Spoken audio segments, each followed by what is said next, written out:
बिहार में जातीय जनगणना की रिपोर्ट आने के बाद सियासत भी तेज हो गई है। एक तरफ जहां नीतीश सरकार इसके लिए अपनी पीठ थपथपा रही है, तो वहीं दूसरी तरफ बीजेपी सवाल उठा रही है।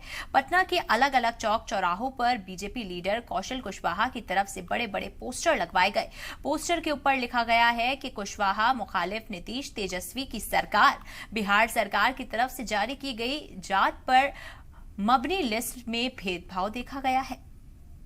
गांधी जयंती के दिन बिहार सरकार ने जाति आधारित गणना का रिपोर्ट जारी कर दिया, जिसके बाद बिहार में सियासत तेज हो गई है। इस वक्त हम इनकम टैक्स चौराहे पर मौजूद है और यहाँ पर देखिए बीजेपी के नेता हैं कौशल कुशवाहा, उनकी ओर से एक बड़ा सा पोस्टर लगवाया गया है। इस पोस्टर पे सबसे ऊपर लिखा गया है कुशवाहा विरोधी नीतीश तेजस्वी की सरकार। पोस्टर पर लिखा गया है बिहार सरकार द्वारा जारी की गई जाति आधारित सूची भेदभाव त्रुटिपूर्ण एवं कुशवाहा समाज की आबादी को कम दिखलाने की साजिश की गई है, जिसका हम पुरजोर विरोध करते हैं।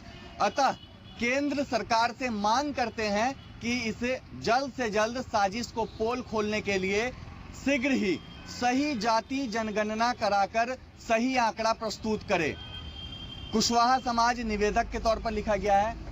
कुशवाहा जो कौशल कुशवाहा है, उनकी बड़ी सी तस्वीर है और कुल मिला के अगर बात करें तो इस पोस्टर के जरिए एक तरीके से तंज बिहार सरकार पर कसा गया है और कहा गया है कि जो कुशवाहा समाज है उसकी आबादी को कम दिखाया है। जो रिपोर्ट जाति आधारित गणना का बिहार सरकार ने जारी किया है उसमें कुशवाहा समाज की आबादी को कम दिखाया है और केंद्र सरकार से ये इस बात को कहा है कि वो जाति जनगणना कराकर पूरी तरीके से पोल बिहार सरकार की खोल दे। निषेध कुमार, जी मीडिया, पटना।